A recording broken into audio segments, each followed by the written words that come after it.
that the Lord of all the earth would care to know my name, would care to feel my hurt. Who am I that the bright and morning star would choose to light the way for my ever-wandering heart? Well, not because of who I am, but because of what you've done. Not because of what I've done, but because of who you are. I am a flower quickly fading, here today and gone tomorrow, a wave tossed in the ocean, vapor in the wind. Still you hear me when I'm calling, Lord, you catch me when I'm falling, and you told me who I am. I am yours. I am yours.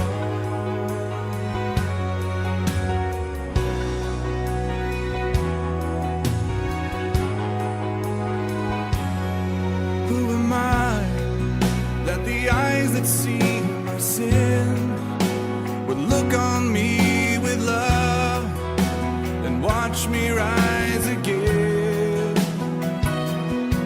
Who am I that the voice that calmed the sea would call out through the rain and calm the storm in me? Not because of who I am, but because of what you've done. Not because of what I've done, but because of who you are. I am a flower quickly fading, here today and gone tomorrow, a wave tossed in the ocean, a vapor in the wind. Still you hear me when I'm calling, Lord, you catch me when I'm falling.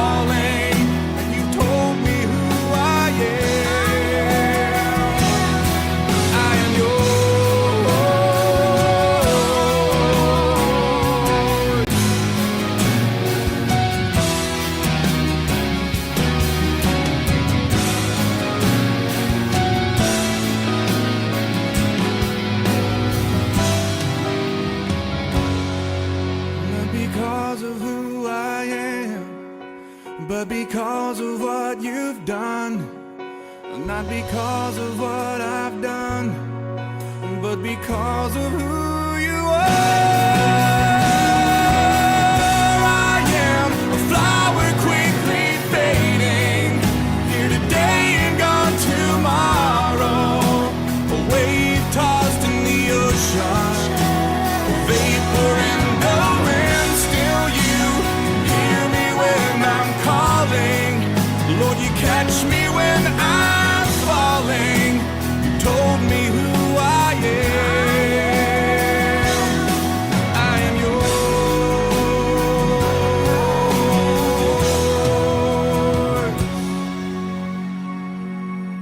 I am yours. I am yours.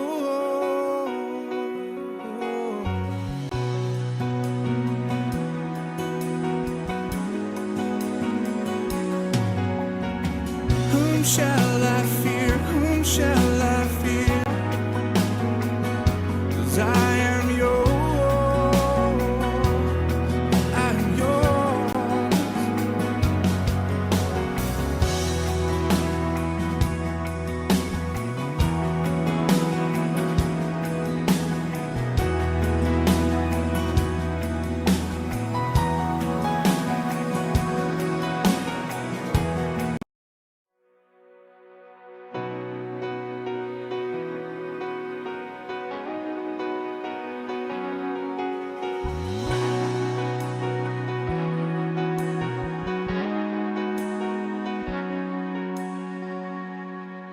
Who am I that the Lord of all the earth would care to know my name, care to feel my hurt? Who am I that the bright and morning star would choose to light the way for my ever-wandering heart? Well, not because of who I am, but because of what you've done. Not because of what I've done, but because of who you are. I am a flower quickly fading, here today and gone tomorrow. A wave tossed in the ocean, vapor in the wind. Still you hear me when I'm calling. Lord, you catch me when I'm falling. And you told me who I am. I am yours. I am yours.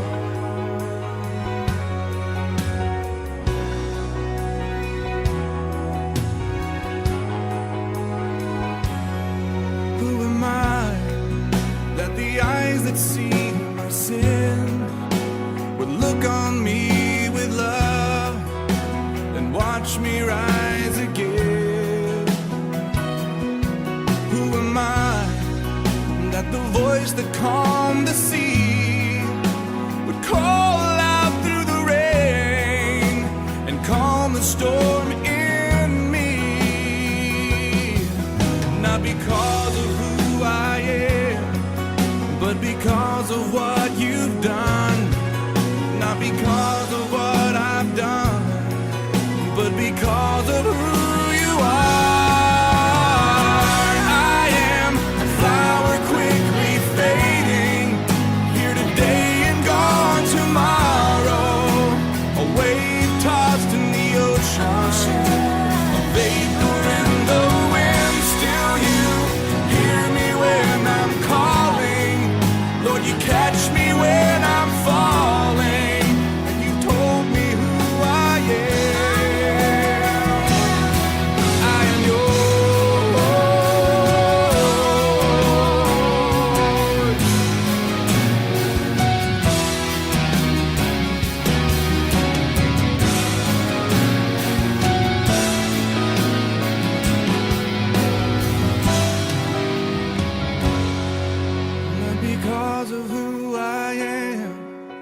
But because of what you've done, not because of what I've done, but because of who you are.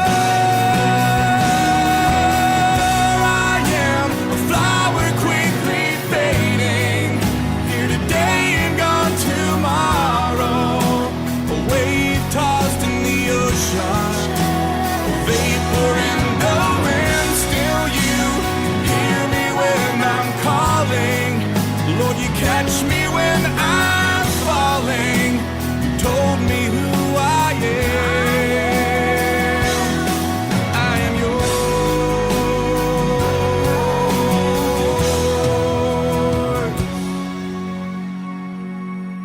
I am yours. I am yours.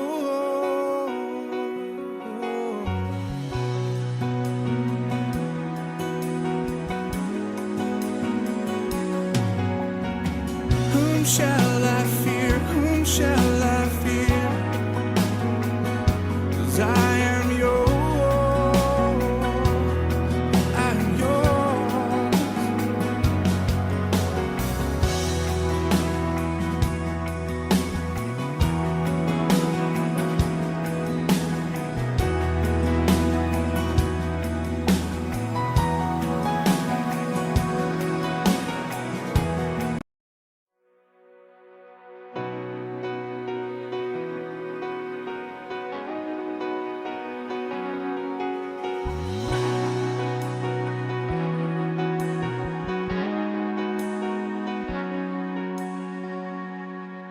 Who am I that the Lord of all the earth would care to know my name, would care to feel my hurt? Who am I that the bright and morning star would choose to light the way for my ever-wandering heart. Well, not because of who I am, but because of what you've done. Not because of what I've done, but because of who you are. I am a flower quickly fading, here today and gone tomorrow. A wave tossed in the ocean, vapor in the wind. Still you hear me when I'm calling. Lord, you catch me when I'm falling, and you told me who I am. I am yours. I am yours.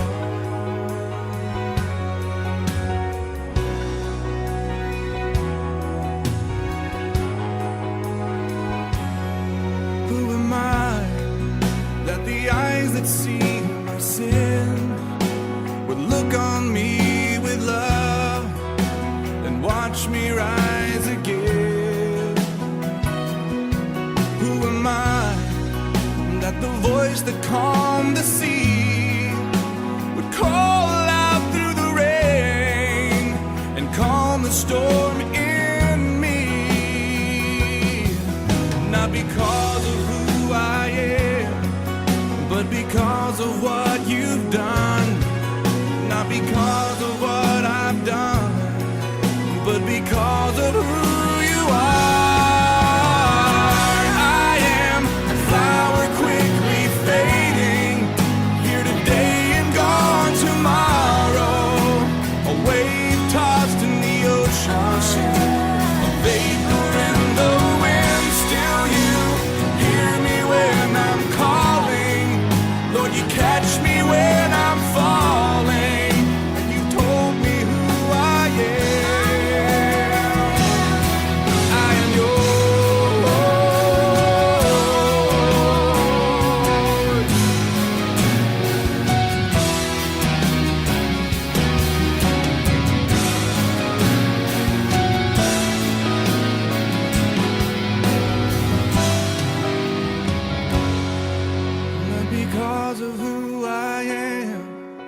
But because of what you've done, not because of what I've done, but because of who you are. I am a flower quickly fading, here today and gone tomorrow. A wave tossed in the ocean, a vapor in the wind. Still you hear me when I'm calling. Lord, you catch me when I'm falling. You told me who I am. I am yours.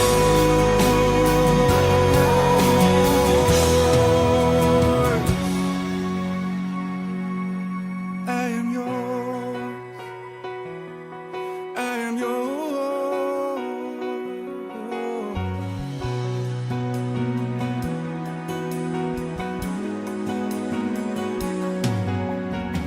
Whom shall I fear? Whom shall I fear? 'Cause I am yours. I am yours.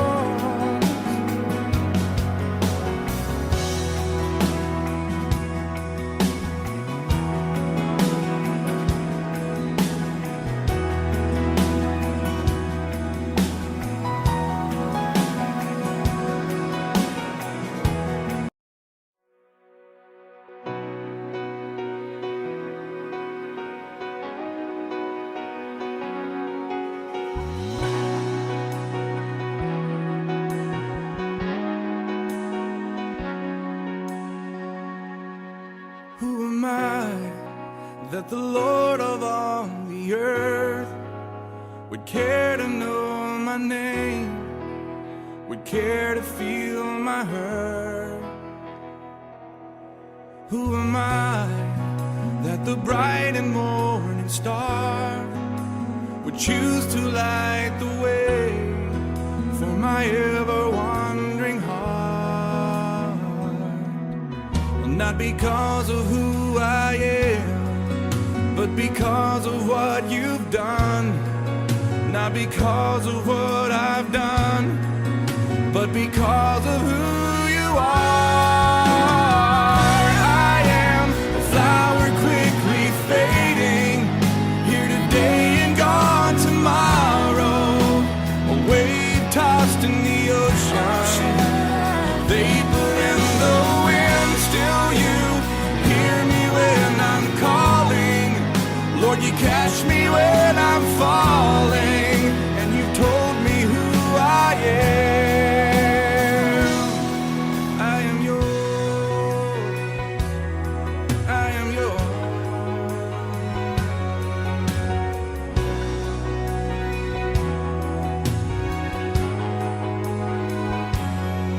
Who am I that the eyes that see my sin would look on me with love and watch me rise again?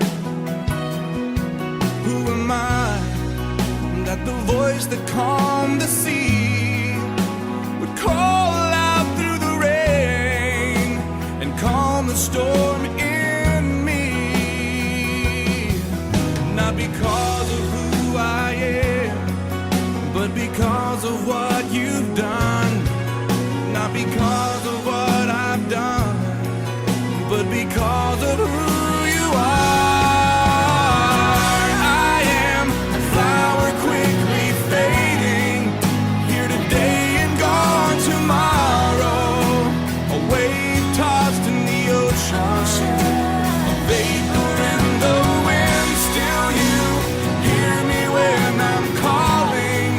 Lord, you catch me when I'm falling.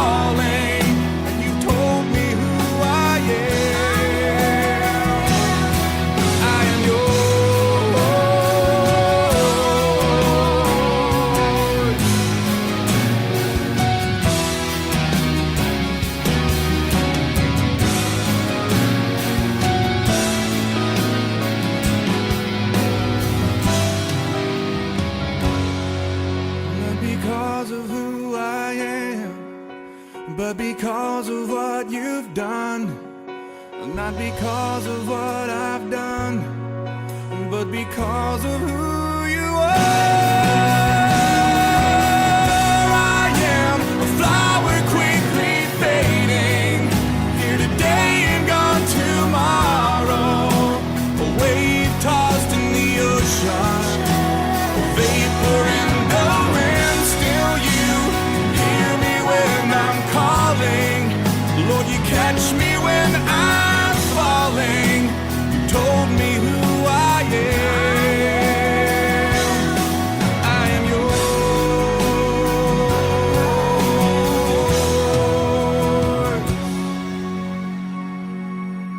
I am yours. I am yours.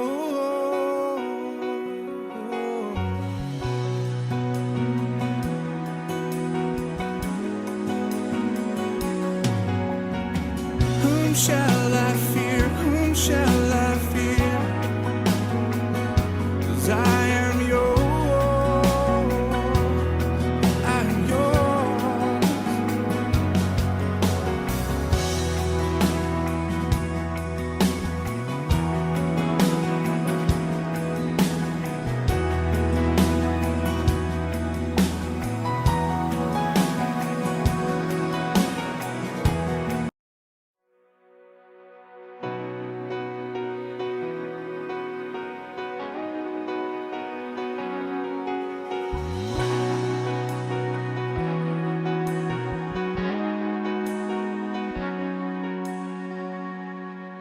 Who am I that the Lord of all the earth would care to know my name, would care to feel my hurt? Who am I that the bright and morning star would choose to light the way for my ever-wandering heart? not because of who I am, but because of what you've done. Not because of what I've done, but because of who you are. I am a flower quickly fading, here today and gone tomorrow, a wave tossed in the ocean, vapor in the wind. Still you hear me when I'm calling, Lord, you catch me when I'm falling, and you told me who I am. I am yours. I am yours.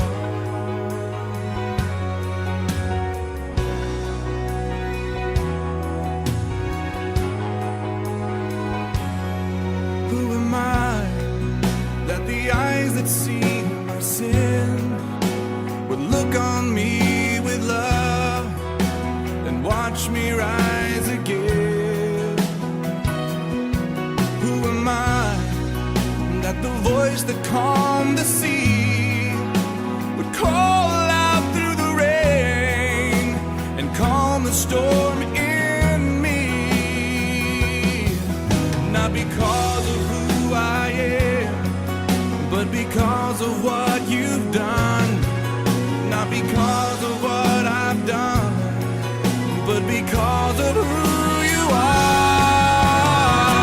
I am a flower quickly fading, here today and gone tomorrow, a wave tossed in the ocean, a vapor in the wind. Still you hear me when I'm calling, Lord, you catch me when I'm falling, and you told me who I am. I am yours.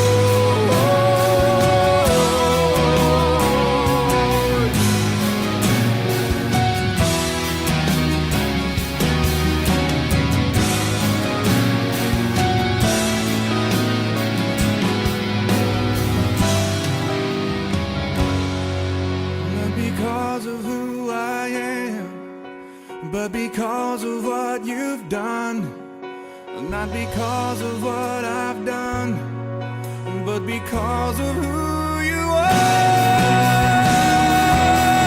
I am a flower quickly fading, here today and gone tomorrow, a wave tossed in the ocean, a vapor in the wind. Still you hear me when I'm calling, Lord, you catch me when I'm falling. You told me who I am. I am yours.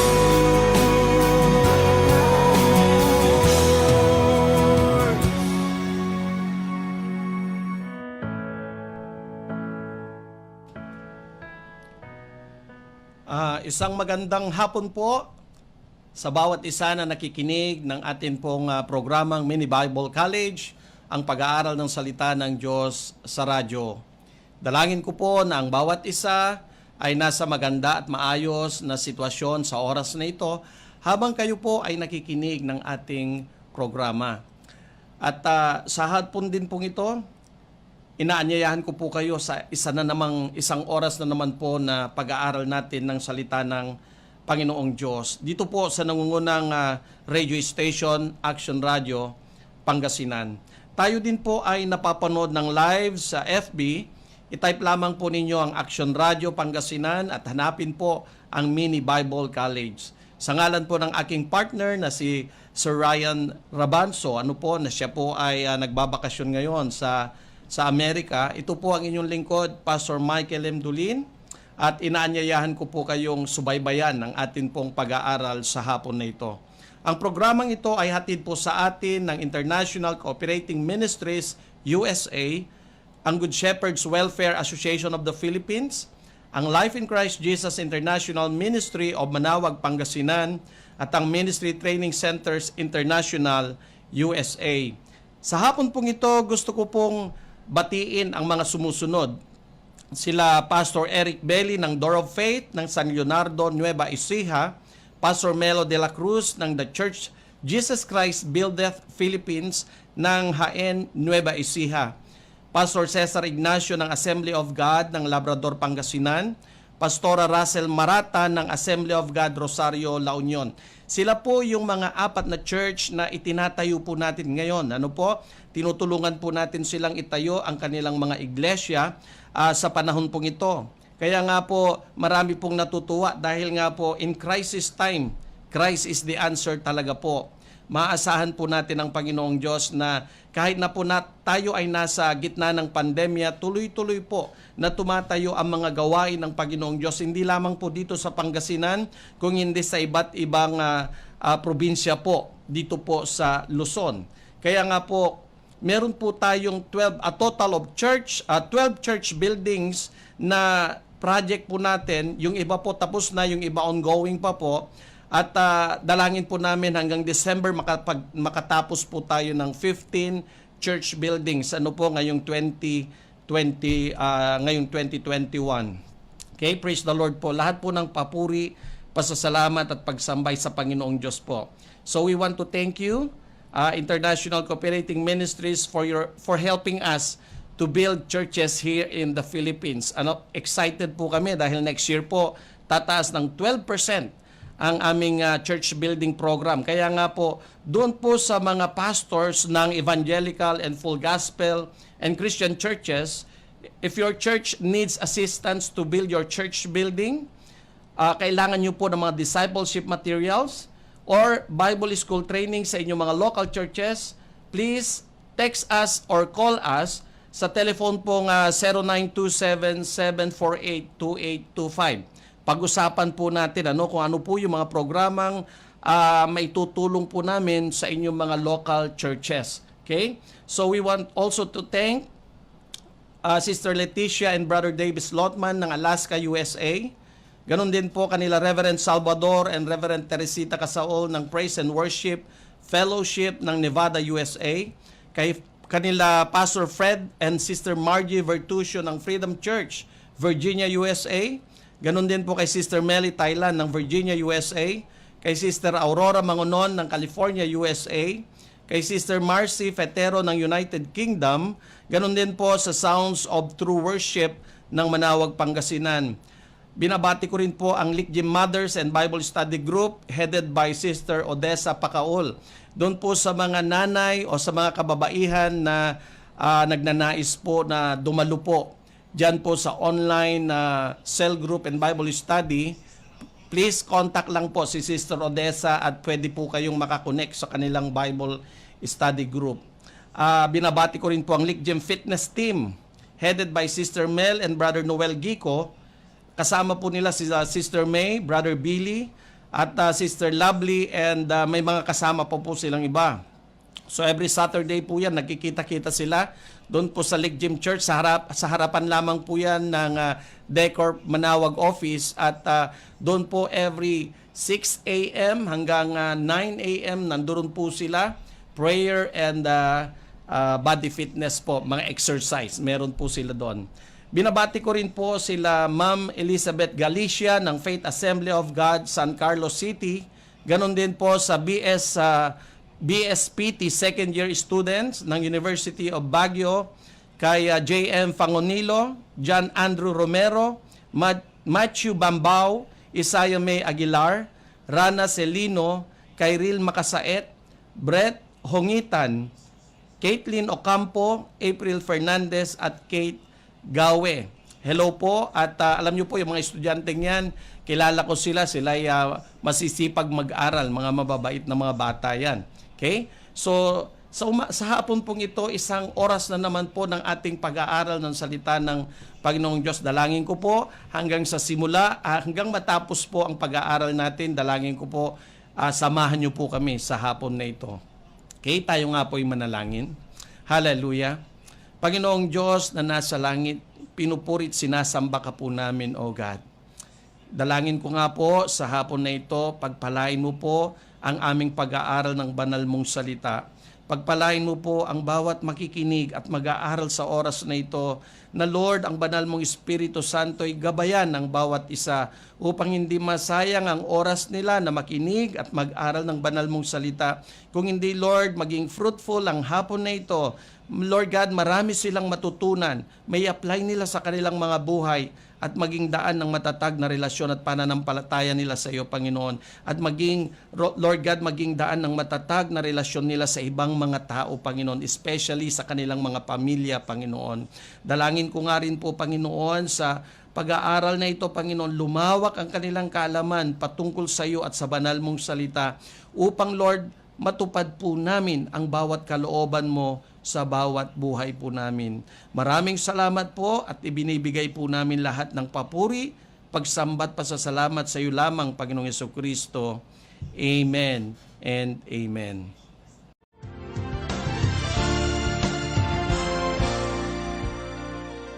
Maligayang pakikinig sa isa na namang paksa ng ating pag-aaral dito sa Mini Bible College sa ating programa bilang OTS 50. Dumaranas ka ba ng mga paghihirap, pagsubok at suliranin sa buhay?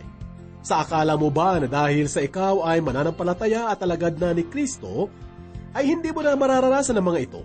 Ngunit maliwanag ang sinasabi ng salita ng Diyos na mararanasan natin ang mga paghihirap, pagsubok at suliranin sa buhay.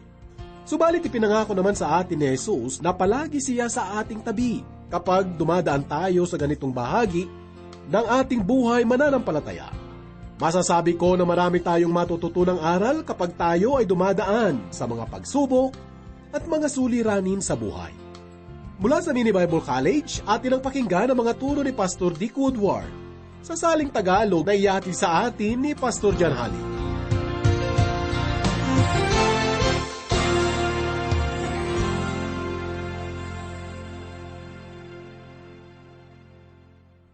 Ano ang gagawin natin kapag sinusubok at pinapahirapan tayo ng mundo? O kaya ay ng ating katawang lupa? O kaya ay ng demonyo? Ano ang gagawin natin kapag narating na natin ang ating hangganan ng ating kakayahan at pagiging tao dahil sa mga nararanasan nating paghihirap at pagsubok? Sa ating pong pag-aaral ngayon ay susuriin natin ang mga dahilan na matatagpuan sa salita ng Diyos kung bakit nakakaranas ng paghihirap ang mga tao ngayon.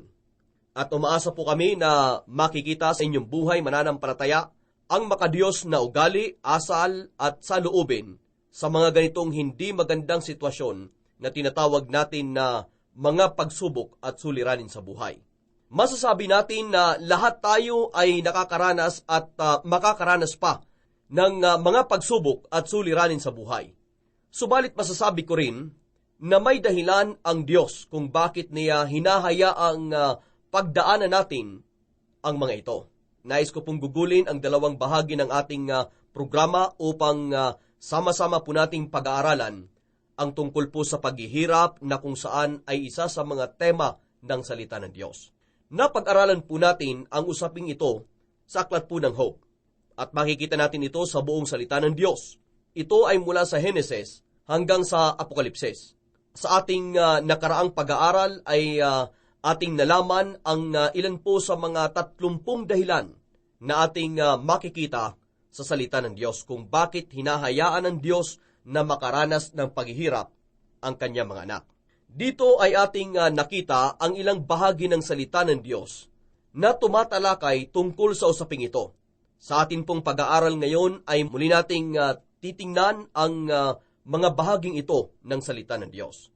Sa mga nasabi kong mga bahagi ng salita ng Diyos ay isa sa mga pinakamaganda ay matatagpuan po sa 2 Korinto, kabanatang 6. Dito po ay maraming nasabi si Apostol Pablo tungkol sa kahulugan at layunin ng paghihirap. Sinabi po sa atin ni Pablo na ginagamit ng Diyos ang mga paghihirap sa buhay upang matuto tayo at upang maging karapat-dapat tayong maging lingkod ng Diyos. Sinulat ni Apostol Pablo na kung malalampasan natin ang mga pagsubok at mga suliranin sa buhay, ay magiging karapat-dapat tayong maging lingkod ng Diyos. Kapag ginagamit ni Pablo ang salitang ministro, ay hindi ang mga pari o kaya ay mga pastor ang tinutukoy niya dito. Bagkus ang mga tinutukoy niya ay ang lahat ng mga mananampalataya sa Diyos. Ibig sabihin nito ay mga ministro din ang lahat ng mga mananampalataya sa Diyos. Sa isa pang sulat ni Apostol Pablo ay sinabi din niya sa atin na ang layunin ng simbahan o kaya ay ng isang iglesia ay upang ihanda ang mga mananampalataya para po sa gawain at pagsunod kay Hesukristo. Ito ay ang tinatawag na mga inihiwalay ng Diyos na ginawa niyang banal. Sa makatuwid, ang ibig pong sabihin dito ni Pablo sa salitang banal ay ang mga mananampalataya kay Kristo na siyang bumubuo ng simbahan o kaya ay ng iglesia. Sinasabi ni Pablo na ang ating layunin sa ating mga simbahan o kaya ay sa ating mga iglesia ay sama-sama at pagtutulong-tulungan natin na ihanda ang mga banal para po sa gawain ng Diyos. Sinasabi po sa atin ito ni Apostol Pablo dito po sa aklat ng Epeso, Kabanata 4, talatang 12. Sinasabi niya sa talatang ito na ang gawain ng Panginoon ay hindi lamang para sa mga iilan, kundi sa lahat po ng mga banal. Ngunit ito po ay para din sa tinatawag natin na mga lay people o kaya ay mga miyembro. Ako'y naniniwala na nais ng Diyos. Ako'y naniniwala na nais ng Diyos na lumago at lumawak pa ang kanyang gawain sa pamamagitan po ng mga miyembro. Sila ang dahilan kung bakit sa kanila nakatuon ang pag-aaral na ito ng salita ng Diyos. Naniniwala ako na kung mas marami silang alam tungkol sa salita ng Diyos at hayaan nilang baguhin sila nito, ay malaki ang maitutulong nila sa paglago ng gawain ng Diyos dito po sa lupa. Ito ang konteksto ng paggamit ni Pablo sa salitang ministro dito. Subalit papaano mo mapapatunayan na ikaw ay isang ministro ng Diyos? Sinabi sa atin ni Pablo na ginagamit ng Diyos ang paghihirap upang ihanda ka sa iyong ministeryo. Sinabi niya sa 2 Korinto, Kabanata 6, talatang 13 hanggang sa 15. Hindi kami naglalagay ng katitisuran ng sinuman upang walang kapintasang matagpuan sa aming ministeryo. Kundi bilang mga lingkod ng Diyos, ipinagkakapuri namin ang aming sarili sa lahat ng mga bagay sa pamamagitan ng maraming pagtitiis, mga kapighatian, mga kahirapan, mga paghihinagpis, mga pagkabugbog, mga pagkabilanggo, mga kaguluhan, mga paggawa, mga pagpupuyat, mga pagkagutom. Mga kaibigan, inilalarawan ito ang mga pagsubok at suliranin.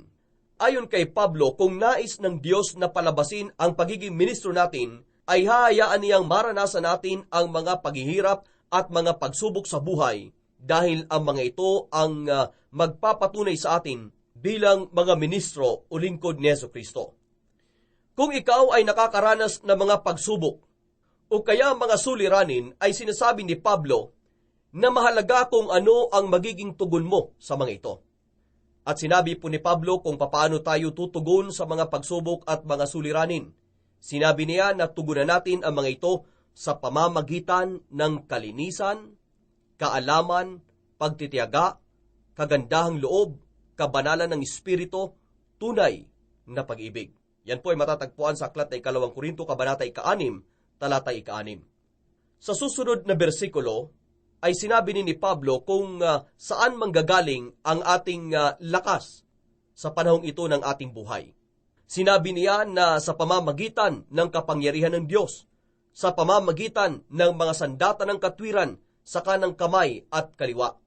Iyan po ay sa 2 Korinto, Kabanatang 6, talatang 7.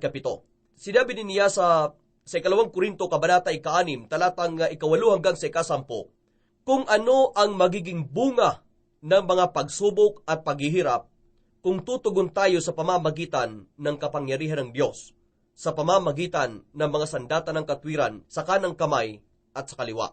Sinabi ni Pablo na sa pamamagitan ng masasamang pagkakilala at ng mabuting pagkakilala, itinuring kaming mga mandaraya, gayon may matatapat, waring mga hindi kilala, gayon may kilalang kilala, tulad sa naghihingalo, at narito kami ay buhay. Gaya ng mga pinarurusahan, subalit hindi pinapatay. Tulad sa nalulungkot, gayon may laging nagagalak. Tulad sa mga duka, gayon may pinayayaman ang marami. Gaya ng walang pag-aari, gayon may mayroon ng lahat ng bagay. Lahat po ng mga ito ay paglalarawan ni Pablo kung papaano huhubugin ng Diyos upang lumabas ang pagiging ministro ng kanyang mga anak at upang lumago at lumawak pa ang kaniyang gawain dito po sa lupa. Sa paglalarawang ito ni Pablo ay makikita po natin ang usapin tungkol po sa pagsubok. Ang mahalagang bahagi nito upang maging handa tayong maging ministro ng Diyos. Sa makatuwid ay parang ganito po ang ibig sabihin nito. Sinasabi sa aklat ng mga panaghoy, kabanatang 3, talatang 27, mabuti nga sa tao na pasanin ang pamatok sa kanyang kabataan. Ang ibig pong sabihin ng ating nabasang bahagi ng salita ng Diyos ay hindi tayo magiging karapat-dapat maliban kung nakaranas ka na ng paghihirap at pagsubok at maliban kung batid mo na ang tunay na kahulugan ng nasasaktang puso. Ipinaalala nito sa akin ang isang kwento na matatagpuan po sa aklat ng Juan, kabanatang 11. Labis po na minahal ni Jesus ang isang taong nagngangalang Lazaro at ng kaniyang 2 babaeng kapatid. 4 na araw na lakad ang distansya ng bahay nila sa kasalukuyang kinaroroonan ni Jesus. Hindi po kaagad-agad na pumunta si Jesus sa Betania na kung saan ay nakaratay sa malubhang karamdaman si Lazaro at malapit na itong mamatay. Sa makatuwid ay maliwanag na hinayaan ni Jesus na maranasan ni Lazaro ang mga pagsubok at suliranin ng sakit at kamatayan sa kanyang buhay. At hinayaan din ni Jesus na maranasan ng 2 babaeng kapatid ni Lazaro ang dalamhati at lungkot na dulot ng kalagayan ni Lazaro. At noong nakarating na sa Betania si Jesus at nais na makita ni Jesus mula sa 2 babaeng kapatid ni Lazaro ang kanilang tamang tugon sa mga pagsubok at suliraning hinayaan niyang maranasan nila. Ang aklat po ng Juan, kabanatang 11 ay parang maliit at pinaiksing aklat ng Job. Magkaiba ng ugali at pagkatao ang 2 kapatid ni Lazaro. Si Marta na siyang unang sumalubong kay Jesus ay sinabi sa kanya na, Panginoon, kung narito ka sana, hindi sana namatay ang kapatid ko. Hindi po natin alam kung ano ang tono ng boses ni Marta dito. Ngunit parang sinasabi niya na huli na ang lahat para sa iyo. Nasaan ka kasi? Parang ganito din ang sinasabi po ng mga ilang miyembro sa kanilang pastor. Nasaan ka kasi, pastor? Ngunit naiiba si Maria sa kanyang kapatid na Marta. Nasabi ko ito dahil bago sinabi ni Maria ang nasabi din ni Marta kay Jesus, ay makikita natin na lumuhod muna siya sa paanan ni Jesus at saka sinabi na, Panginoon, kung ikaw sana'y narito, hindi sana namatay ang aking kapatid. Kaya masasabi ko na ang bagay na nais ipakita sa atin ni Jesus sa kilos na ipinakita ni Marta at Maria ay ang tamang tugon sa mga pagsubok at suliranin na hinahayaan niyang dumating sa ating buhay. Ito po ang nakuhang tugon ni Jesus mula kay Maria noong lumuhod ito sa kanyang paanan at sinabi nito na, O Diyos, tinatanggap ko ang pagkamatay ng aking kapatid. Kahit na wala ka sa panahong iyon, ay masasabi ko na mabuti pa rin ang aking kalagayan dahil nandirito ka na ngayon. Palaging nasasabi ang Mariang ito sa aklat na sinulat ni Mateo, maging ni Marcos, Lucas at Juan. At sa lahat po ng pagkakataong makikita natin siya ay palagi siyang nakaluhod sa paanan ng ating Panginoong Hesus. Sa unang pagkakataon na nakita natin siya, ay nakaluhod siya sa paanan ni Kristo habang nakikinig siya sa kanya. Ito po ay ang bahagi ng kwento na nagrereklamo si Marta dahil hindi siya tinutulungan ni Maria na iligpit ang kanilang pinagkainan. Namagitan si Jesus at pinanigan niya si Maria. Sinabi ni Jesus kay Marta na, Marta, Marta, nagugulumihanan ka sa maraming mga bagay. Ngunit masasabi ko na mas mahalaga ang bagay na piniling gawin ni Maria at kailanman ay hindi ito mawawala sa kanya. Nasa paanan noon ni Jesus si Maria at nakikinig ito kay Jesus. Kaya makikita po natin si Maria na nasa paanan ng ating Panginoong Jesus na tinatanggap ang kalooban ni Jesus sa kanya. Sa Juan, kabanatang 12 ay makikita natin na nasa paanan naman ni Jesus si Maria na sumasamba sa kanya. Kaya kung sasabihin natin sa maikling pangungusap ang ipinakitang halimbawa ni Maria sa Juan, kabanatang 11, ay masasabi po natin na ang una ay makikita natin dito ang suliranin. Pagkatapos nito ay ang ating tugon sa suliranin. Sa pagkakataong ito ay ang tama nating kaugnayan kay Jesus. Ang tamang kaugnayan kay Jesus ang siyang nagbibigay ng kalakasan kay Maria upang maging tama ang kaniyang katugunan sa pinagdadaanan niyang pagsubok at suliranin. Ayon sa kwento ay tinulungan ni Jesus ang dalawang magkapatid na babaeng ito sa kanilang pinagdadaan ng pagsubok at suliranin. Binuhay na muli ni Jesus si Lazaro. Ang isa pang bahagi ng salita ng Diyos na tumatalakay ng usapin tungkol sa paghihirap ay makikita po natin sa Isaias kabanatang 4, talatang 3 hanggang sa 5. Masasabi po natin na si Isaias ay propeta ng mga propeta at isa po sa mga pinakadakilang propeta na matatagpuan sa salita ng Diyos. Ayon kay Jesus ay si Juan Bautista ang pinakadakilang propeta na nabuhay at ibinabahagi nito ang mga mensahe ni Isaias. Lubos akong nagpapasalamat dahil dito ay nakakarinig tayo ng mga magagandang mensahe na ginagamit ng karamihang mga ngaral ng salita ng Diyos. Maaari nating pamarisan ito dahil ibinahagi ni Juan Bautista ang mga mensahe ni Isaias at sinabi ni Jesus na si Juan Bautista ang pinakadakilang tagabahagi ng salita ng Diyos. Inilarawan po ng Lucas kabanata 3, talatang 1 hanggang sa 6, ang mensahe ni Juan Bautista na hinango niya sa mga mensahe ni Isaias. Kung sasabihin natin ito sa maikling pananalita, ay ibinahagi ni Juan Bautista at Isaias na mayroon kang 4 na bagay na dapat mong gawin kung gagawa ka ng daan. Una ay patatagin mo muna ito, kagaya ng bundok. Pangalawa ay tatabunan mo ito ng lupa. Pangatlo ay ituwid mo ang mga baluktot na lugar. At ang pang-apat ay pantayin ang mga baku-bakong daan.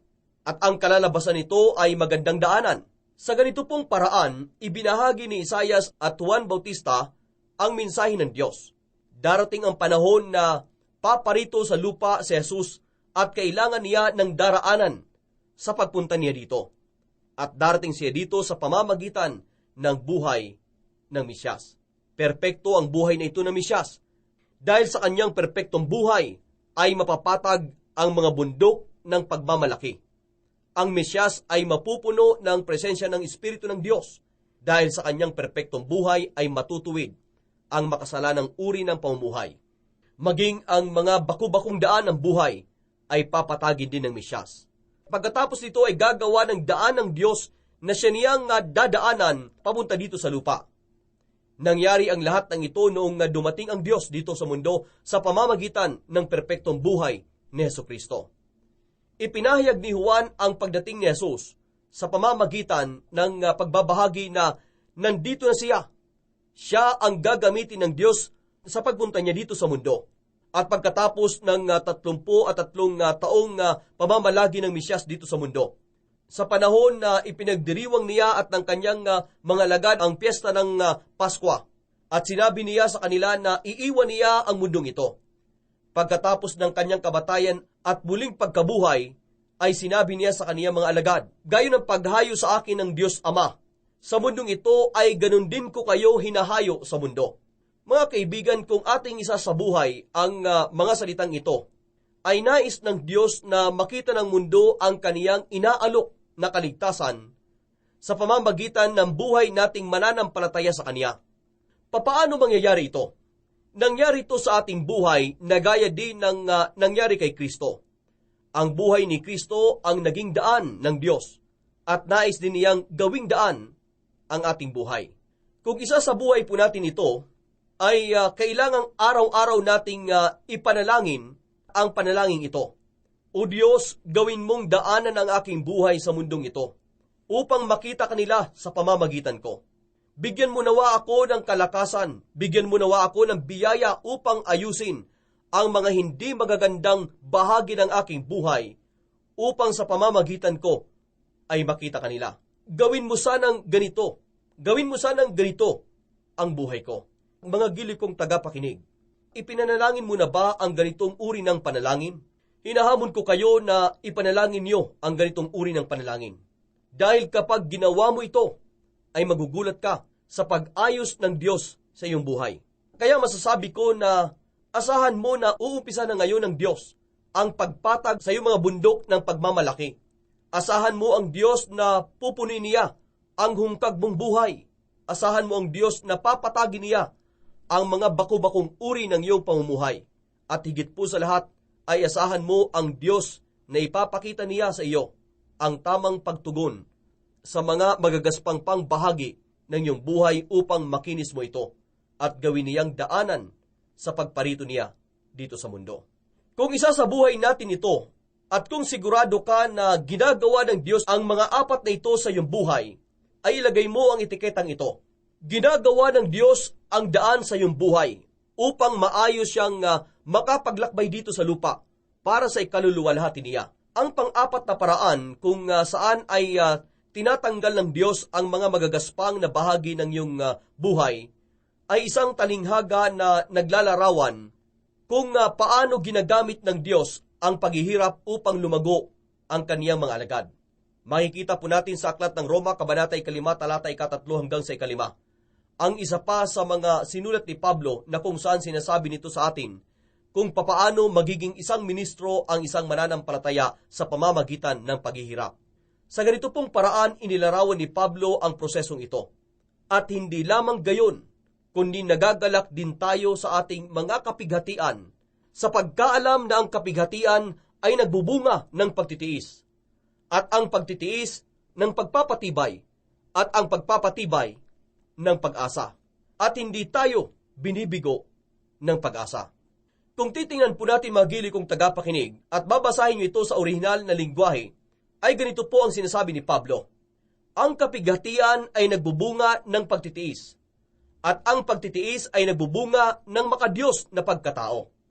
Ang kahulugan po nito sa salitang Griego ay ikaw ay nasubok na at napatunayang naging matapat at alam ng lahat ito. Pagkatapos po nito ay sinabi sa atin ni Pablo na dinadala ng napatunayang makadiyos na pagkatao tungo sa pag-asa o kaya ay pagtitiwala. Mahalaga ang pagtitiwalang ito dahil sa haba na ng iyong nilakad at nilakbay bilang isang mananampalataya ay hindi ka aatras o babalik pa sa iyong dating makasalanang pagkatao. At hindi ka na mahihiya. Ang ibig sabihin nito sa salitang Griego ay hindi ka natatalikod pa na gaya ng ginawa ni Juan Marcos sa Aklat ng Mga Gawa. Ang literal na pagkakasalin ng Roma, Kabanata 5, talata 13 hanggang sa 15 ay hindi ka tatakbo kapag binabato ka nila.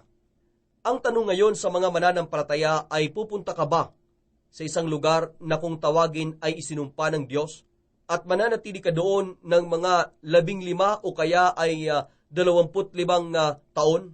Mamumuhay ka ba sa taong galit sa iyo upang maging daan ang iyong makadiyos na pamumuhay upang makilala nila ang Diyos? Upang mangyari ito ay isa sa mga kailangan mong abilidad ay ang pagtitiyaga. Sinabi sa atin ni Pablo na ginagamit ng Diyos ang kapighatian upang mamunga ka ng pagtitiyaga na kailangan ng isang mananampalataya. Sa salitang Griego, ang salitang pagtitiyaga ay hupomone, na ang ibig sabihin nito ay manatili.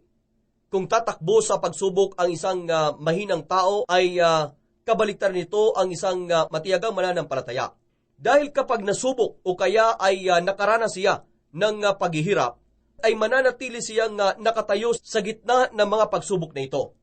Ayon kay Pablo ay kailangan nating maghirap dahil ang bunga ng paghihirap ay pagtitiyaga. At ang pagtitiyaga ay nagbubunga naman ng makadiyos na pagkatao na siyang nagbibigay naman ng tiwala na siya ring nagbibigay sa iyo ng lakas ng loob upang huwag takbuhan o kaya ay iwasan ang mga mahihirap na sitwasyon at nagbibigay din ito sa iyo. At nagbibigay din ito sa iyo ng biyaya upang manatili ka sa iyong pananampalataya sa Diyos. Isa pa sa mga salita ng Diyos na tumatalakay sa usapin ng paghihirap ay matatagpuan sa Aklat ng Pilipos, Kabanata 13, talatang 10. Sinulat po ni Pablo, ang tanging hangarin ko ngayon ay lubusang makilala si Kristo, maranasan ang kapangyarihan ng kanyang pagkabuhay na magbuli, makihati sa kanyang mga hirap at matulad sa kanya, pati sa kanyang kamatayan. Sinasabi po sa atin ni Apostol Pablo dito ang tungkol sa isang mahalagang prinsipyo ng Kristyanismo na nagbibigay ng buhay. Sinasabi sa atin dito ni Pablo na totoong mayroong muling pagkabuhay dahil nabuhay na muli si Jesucristo. At sinasabi din ni Pablo na maaari din nating maranasan ito. Sinulat ni Pablo na natutunan ko na ang tanging paraan upang maranasan ko ang muling pagkabuhay ay ang makaranas din ng paghihirap. Sinasabi niya na parang wala nang iba pang paraan. Sa ganito din pong kaisipan ay sinulat ni Pablo sa aklat ng 2 Korinto, kabanata 4, talatang 7 hanggang sa 10, na ngunit taglay namin ang kayamanang ito sa mga sisidlan lupa upang ipakita na ang nag-uumapaw na kapangyarihan ay mula sa Diyos at hindi mula sa amin. Sa bawat panig ay pinagmamalupitan kami, subalit hindi nadudurog. Nililito, subalit hindi nawawalan ng pag-asa.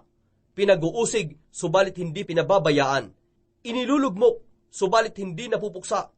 Na laging tinataglay sa katawan ang kamatayan ni Jesus, upang ang buhay ni Jesus ay mahayag din sa aming katawan.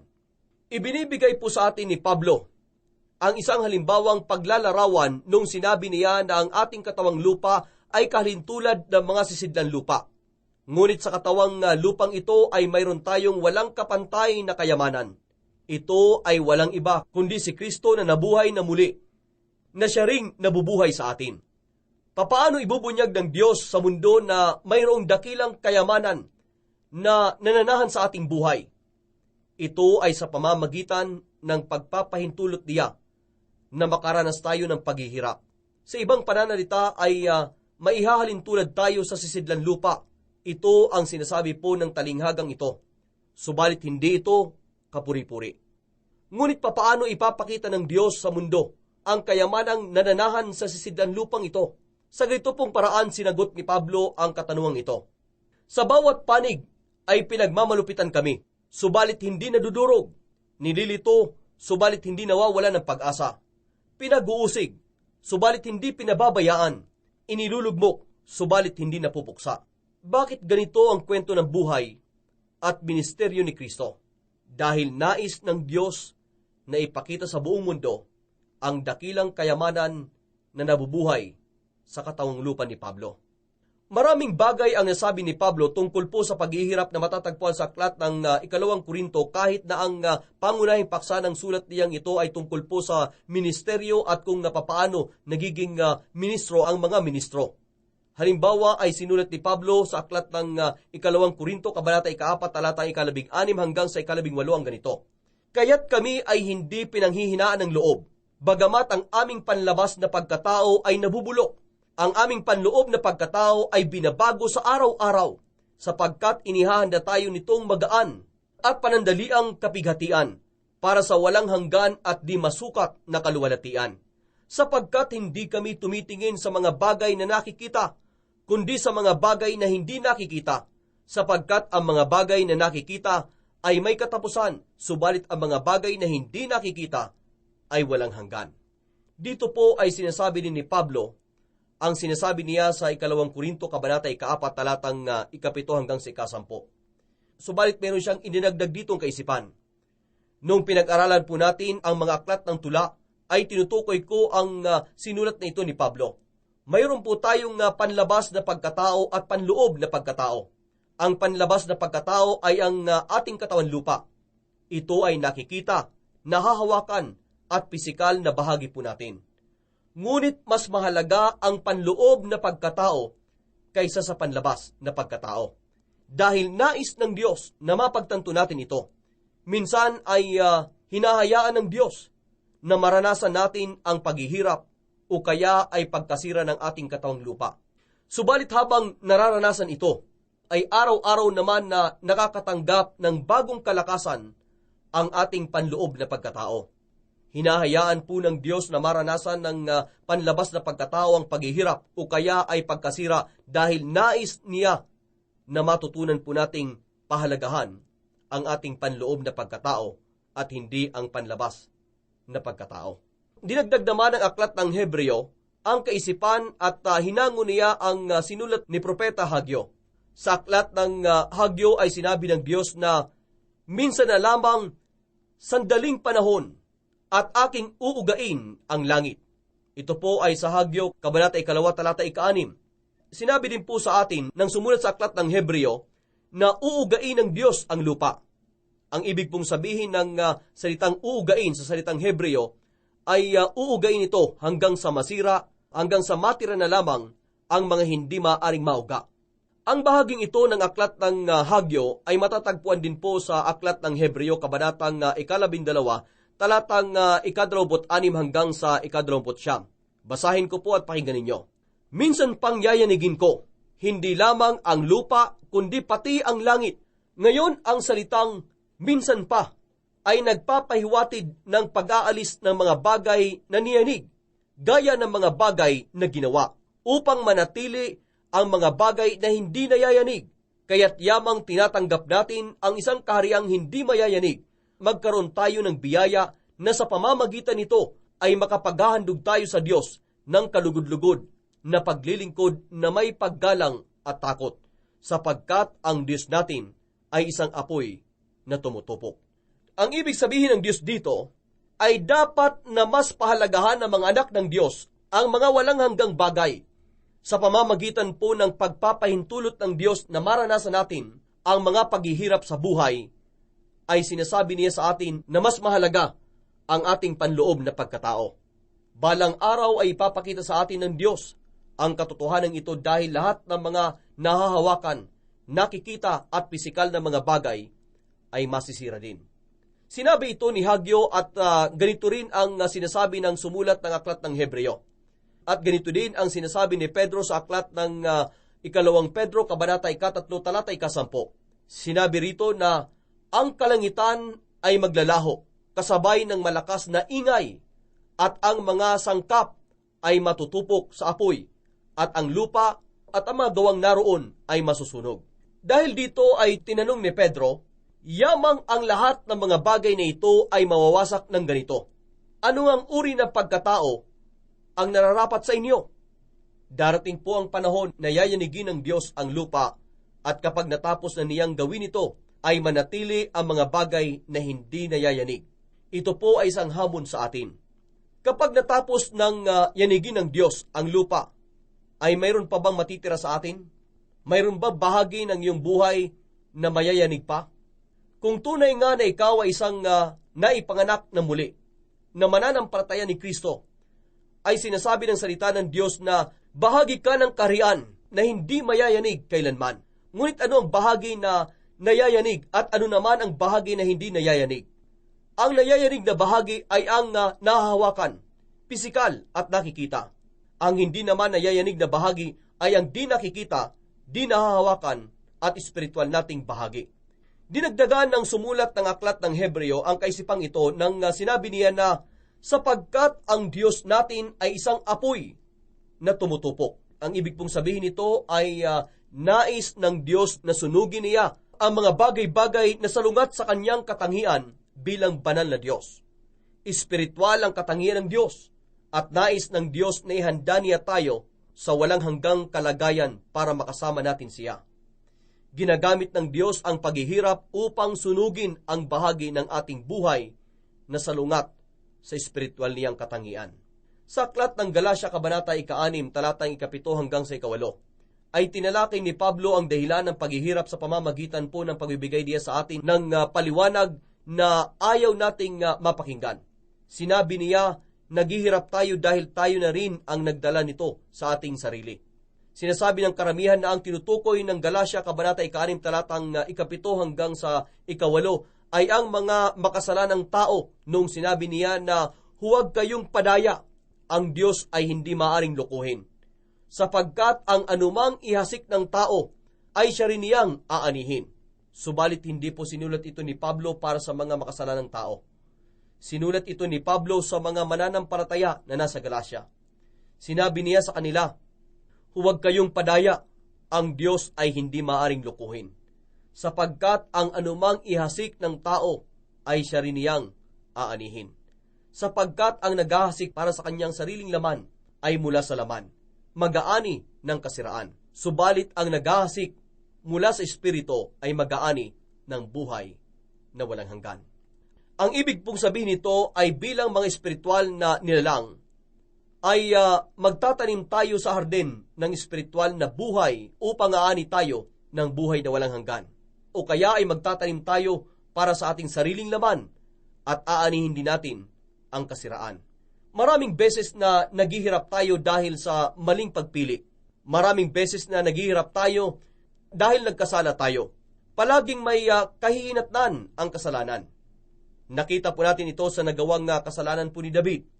Mayroong panahon ba sa buhay ng isang mananampalataya na naghirap siya dahil sa kanyang kasalanan? Wala pong kaduda-duda. Sa mga 30 dahilan na matatagpuan sa salita ng Diyos, kung bakit naghihirap ang mga mananampalataya ay narating na natin ang ika-23.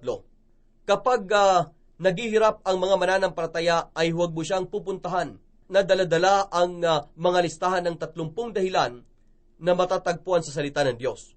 Kung bakit naghihirap ang mga mananampalataya at sabihin sa kanila na ito ay pang-23 na. Naghihirap ka dahil sa mga kasalanan mo. Maaring hindi po ito totoo. Ngunit papaano mo malalaman na ito ang totoong dahilan ng iyong paghihirap? Maaring ito ay pang-29 o kaya ay pang-50. Papaano mo malalaman ang pagkilos ng Diyos sa kanilang buhay? Ibinabahagi ko ang 30 dahilan na matatagpuan sa salita ng Diyos kung bakit naghihirap ang mga mananampalataya. Dahil nais kong makita nyo na kung nakakaranas man ng paghihirap ang isang mananampalataya, ay mayroon pang ibang dahilan kung bakit siya nakakaranas nito. Maaring isa o masigit pa ang dahilan. Sino ka para sabihin kung ano ang dahilan? Kung ikaw ay naghihirap o kaya ay may kilala kang nakakaranas ng paghihirap, ay ilahad mo sa kanila ang mga 30 dahilan na matatagpuan sa salita ng Diyos kung bakit naghihirap ang mga mananampalataya.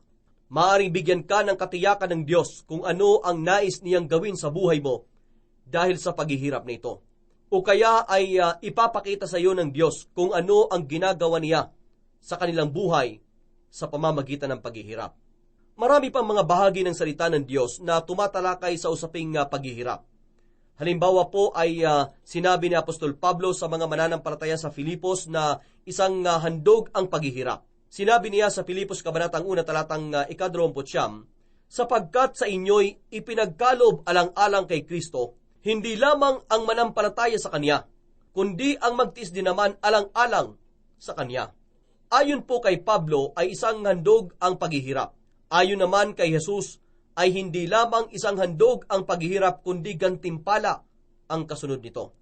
Doon sa sermon sa bundok ay sinabi ni Jesus, magalak kayo at magsaya, sapagkat malaki ang gantimpala ninyo sa langit, sapagkat gayon din nila inusig ang mga propeta na nauna sa inyo. Noong nagsulat si Pedro sa mga naghihirap na mananampalataya sa mga probinsya na nakapalibot sa Roma, ay sinabi niya na ito ang pagtawag sa inyo, dahil sa inyo ay naghirap si Kristo upang bigyan kayo ng halimbawa at sumunod sa kanyang mga yapak. Sinabi ni Pedro na ang paghihirap ay isang tawag ng Diyos at ipinaalala sa atin ni Pedro na ang paghihirap ni Jesucristo ay isang halimbawa na dapat nating pamarisan. Sinabi rin ni Jesus na ang isa pang dahilan ng paghihirap ay dahil ang mundo ay kaaway ng Diyos at ni Jesucristo. Sinabi ni Jesus na dito sa mundo ay makakaranas kayo ng maraming pagsubok at paghihirap. Ito po ang dahilan kung bakit sinabi ni Pablo na ang mga taong nais mapalugod si Jesucristo sa pamamagitan ng makadiyos na pamumuhay ay makakaranas ng paghihirap mula sa mga kamay ng mga taong namumuhi sa Kanya. Sa panahon ngayon ay marami pong mga mananampalataya ang nakakaranas ng paghihirap. Ang dahilan ay namumuhi sila kay Kristo. Maraming mga mananampalataya ang nakakaranas ng paghihirap dahil ibinabahagi nila ang kanilang pananampalataya. Sinabi niya na nang dahil sa Kanya ay dadanak ang maraming dugo, dahil masusuklam sa Kanya ang mundo. Ngunit nangako si Jesus ng espesyal na biyaya sa mga nakakaranas ng paghihirap dahil sa Kanya. Maaari nating idagdag ang pahayag na ito ni Jesus sa mga 30 dahilan na matatagpuan sa salita ng Diyos kung bakit naghihirap ang mga mananampalataya. Kasama ng panalangin na unawain niyo ang 30 dahilan na matatagpuan sa salita ng Diyos kung bakit naghihirap ang mga mananampalataya At hingin sa Diyos, nabigyan niya kayo ng kaliwanagan kung bakit nakakaranas ka ng paghihirap. At hingin mo din sa Diyos na gamitin niya ang kanyang salita at bigyan ka ng espiritual na kabatiran sa mga nararanasang paghihirap ng ibang tao.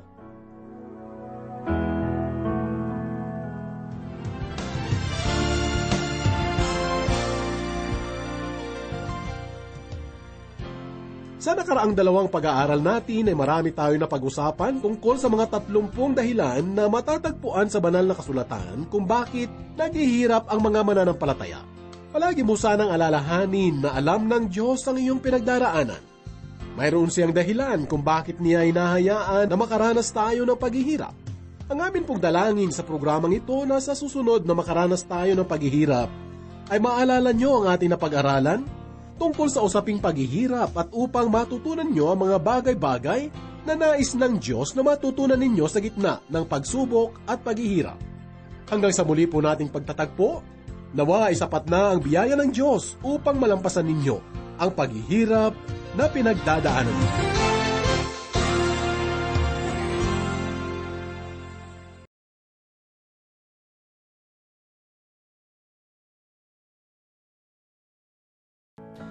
Hallelujah! Dalangin ko po na kayo'y pinagpala ng Diyos sa bawat salita niya na inyong napakinggan sa hapon na ito.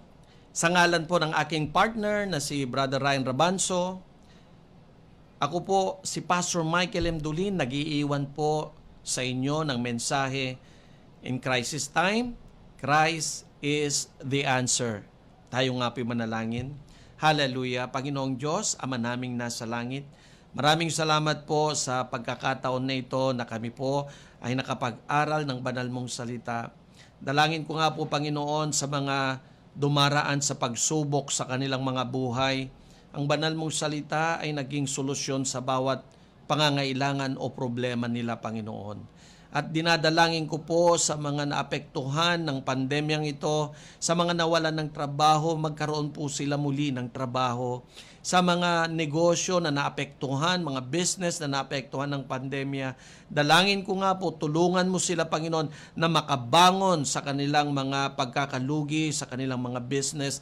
At Lord, paunlarin mo po ang mga business nila, Panginoon. Dalangin ko rin po, Panginoon, sa mga may karamdaman, sila'y pagalingin mo po, Panginoon, sa pangalan ni Jesus. Ano man pong mga karamdaman ang mayroon sila, Panginoon. Lord, ako po'y nananampalataya, O God, na Lord, may miracle, Panginoon. May himala na gagawin ka sa buhay ng iyong mga anak. Lord, dalangin ko po, ano man mga karamdaman yan, sa pangalan ng aming Panginoong Jesus. Lord, sila po'y pinagaling mo na, Panginoon.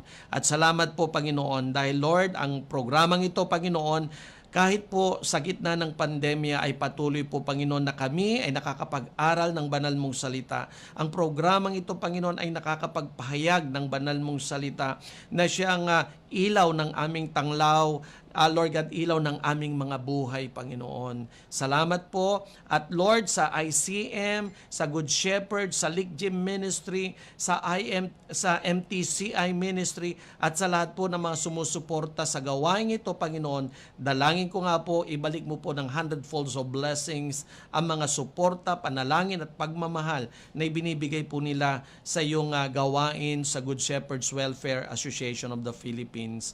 Maraming salamat po at binabalik po namin lahat ng papuri, pasasalamat at pagsamba sa iyo lamang, Panginoong Jesucristo. Amen and Amen. Aksyon! Aksyon! Radyo! Radyo! Aksyon! Radyo! Aksyon! Radyo!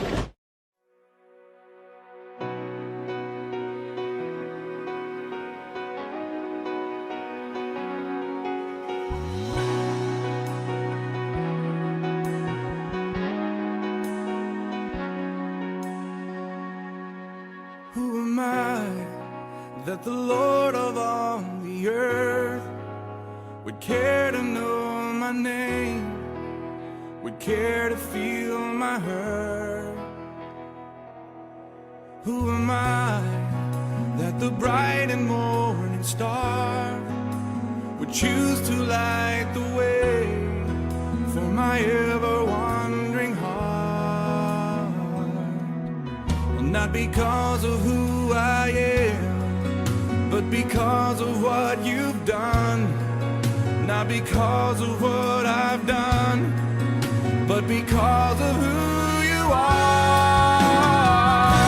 I am a flower quickly fading, here today and gone tomorrow, a wave tossed in the ocean, vapor in the wind. Still you hear me when I'm calling, Lord, you catch me when I'm falling, and you told me who I am. I am yours. I am yours.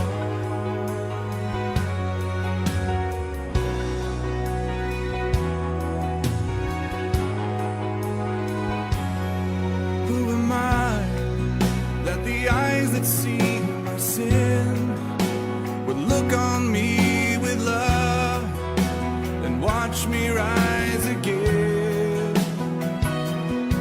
Who am I that the voice that calmed the sea would call out through the rain and calm the storm in me?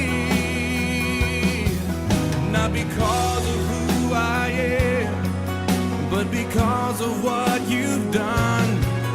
Not because of what I've done, but because of who you are. I am a flower quickly fading, here today and gone tomorrow, a wave tossed in the ocean, a vapor in the wind. Still you hear me when I'm calling, Lord, you catch me when I'm falling, and you told me who I am. I am yours.